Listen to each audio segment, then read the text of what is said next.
Hello and good morning, everyone. My name is Yugal Vijay Bhaisare, lecturer in Mechanical Engineering Department from NIT Polytechnic Nagpur. मैं आप सभी का स्वागत करता हूँ लेक्चर नंबर 54 में, जहाँ आज हम पढ़ने वाले हैं इंसुलेशंस के बारे में। चलिए स्टार्ट करते हैं। ये रहे आपके डिपार्टमेंट के विजन और mission. Please pause the video and read it. I hope आप सभी ने इसे रीड कर लिया होगा।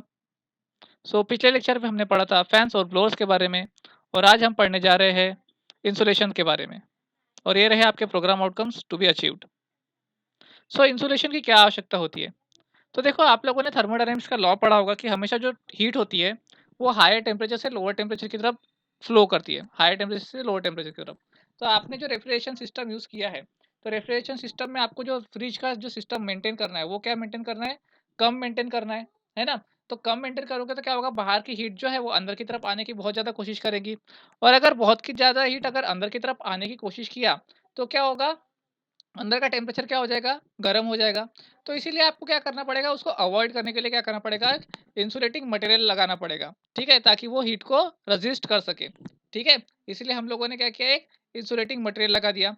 अब इंसुलेटिंग मटेरियल जो है 100% तो हीट ट्रांसफर को रोक नहीं सकता है, लेकिन वो कुछ हद तक उसको हटा सकता है। ठीक है, कुछ समय के लिए उसको हटा सकता है। इसीलिए हमें क्या करना पड़ेगा, इंसुलेशन यहाँ पर लगाना पड़ता है। ठीक है, तो कौन से टाइप के इंसुलेशन होते हैं, चलिए देखते हैं हम लोग। Classification of insulating materials. सबसे पहला टाइप होता है फ्लेक इंसुलेशन। फ्लेक इंसुलेशन यानी क्या होता है कि छोटे छोटे जो पार्टिकल्स हो गए किसी भी एक पर्टिकुलर चीज के छोटे छोटे पार्टिकल्स है, उसको अपन ने जोड़ दिया और किसी चीज से जोड़ दिया और हमने उसको एज अ इंसुलेटर यूज कर दिया। ठीक है, तो वो होता है फ्लेक इंसुलेशन। बेस्ट एग्जांपल इसका है माइका। माइका जो आप लोग यूज करते हो घर पे, तो वो क्या होगा, आपका फ्लेक इंसुलेशन का टाइप हो गया। दूसरा होता है फाइब्रस इंसुलेशन। तो जो छोटे छोटे फाइबर्स होते हैं, छोटे छोटे क्या होते हैं, फाइबर्स होते हैं, उससे जो इंसुलेशन क्रिएट करते हैं हम लोग, उसको हम लोग बोलेंगे फाइब्रस इंसुलेशन। ठीक है, नेक्स्ट होता है ग्रैनुलर इंसुलेशन। तो ग्रैनुलर इंसुलेशन मतलब क्या होता है, छोटे छोटे ग्रैनुअल्स होते हैं। ठीक है, तो हम लोग उसको जब उसको जोड़ के जब एक हार्ड मटेरियल बना देते हैं, उसको हम लोग बोलेंगे ग्रैनुलर इंसुलेशन। तो वो होता है आपका कॉर्क। फॉर एग्जांपल के लिए कह लेंगे हम लोग कॉर्क। कॉर्क आप लोगों को पता है। ठीक है, लकड़ी का एक छोटा सा टुकड़ा होता है, उसको हमने थोड़ा सा तोड़ दिया और एक शेप में ला लिया, तो उसको वो क्या हो गया, हमारे इंसुलेशन की तरफ पे काम करेगा। सेलुलर इंसुलेशन में क्या होता है कि जो छोटे छोटे सेल्स होते हैं, सेल्स को हम लोग यूज करते हैं और उसको केमिकली यूज करके हम लोग क्या करते हैं, एक इंसुलेटिंग मटेरियल तैयार करते हैं। अगर सेलुलर इंसुलेशन के बारे में आप लोगों को जानना हो, तो आप लोग मेरा ये वीडियो देख लीजिए, जिसमें मैंने आप लोग प्रैक्टिकल में आप लोगों को इंसुलेशन किस प्रकार से तैयार किया जाता है वो आपको सिखाया था। ठीक है, वो एक प्रकार का सेलुलर इंसुलेशन था।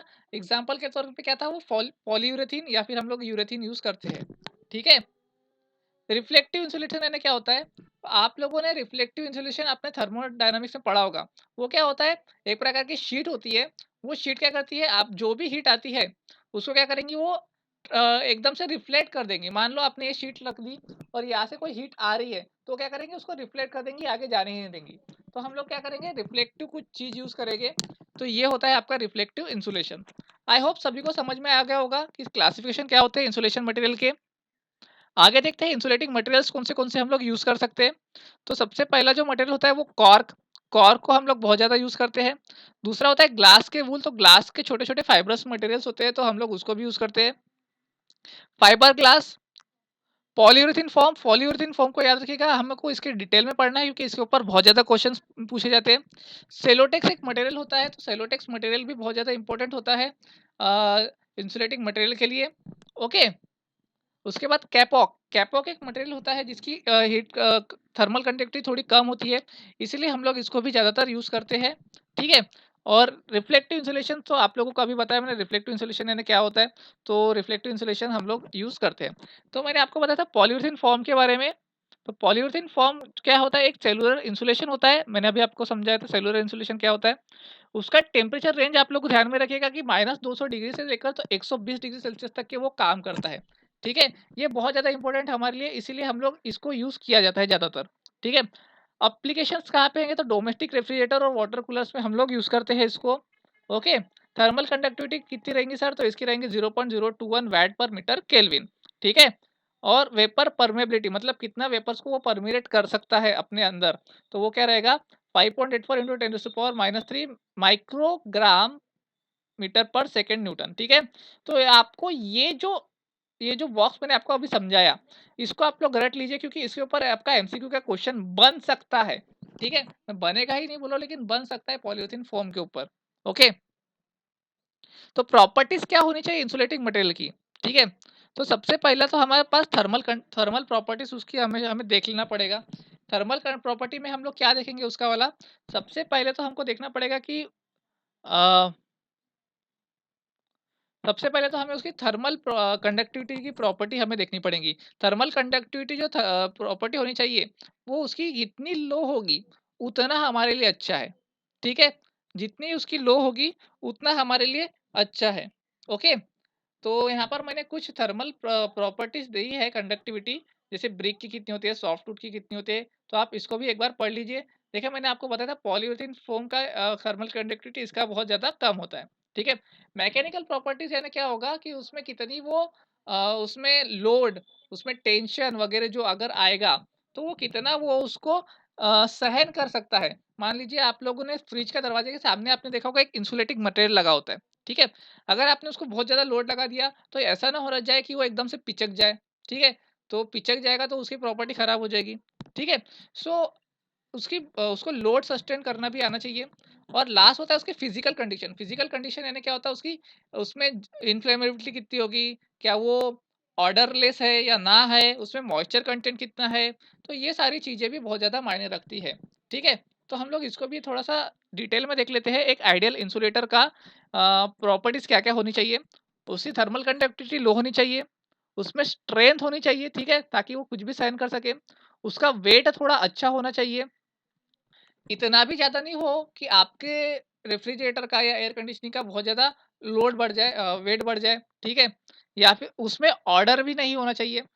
ठीक है, नहीं तो अपने को क्या करेंगे, अपन फ्रिज खोलेंगे अपने को बहुत गंदी गंदी स्मेल आएंगी। नॉन फ्लेमेबल होना चाहिए, आग नहीं लगनी चाहिए वहाँ पे, क्योंकि देखो आपके फ्रिज में मेन कंपोनेंट होता है आपका कंप्रेसर और एवापोरेटर।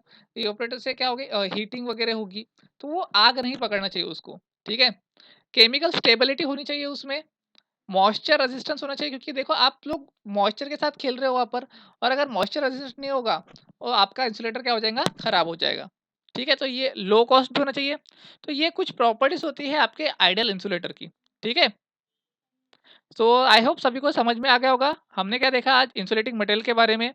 आज के लेक्चर में हमने देखा insulation used in air conditioning and refrigeration systems, और ये रहे आपके program outcomes to be achieved.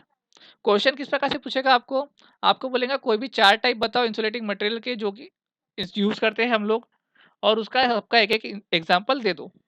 या फिर इंपॉर्टेंट प्रॉपर्टीज क्या होते हैं इंसुलेटिंग मटेरियल्स के, तो आपको ये भी बताना पड़ेगा। थर्मल प्रॉपर्टी और मैकेनिकल प्रॉपर्टी को आपको एक्सप्लेन करने बोलेगा तो आप एक्सप्लेन कर सकते हो। ठीक है, thank you for today's lecture. मिलते हैं अगले लेक्चर में ऑटोमोबाइल एयर कंडीशनिंग सिस्टम के साथ। तब तक के लिए keep learning, happy learning, bye bye.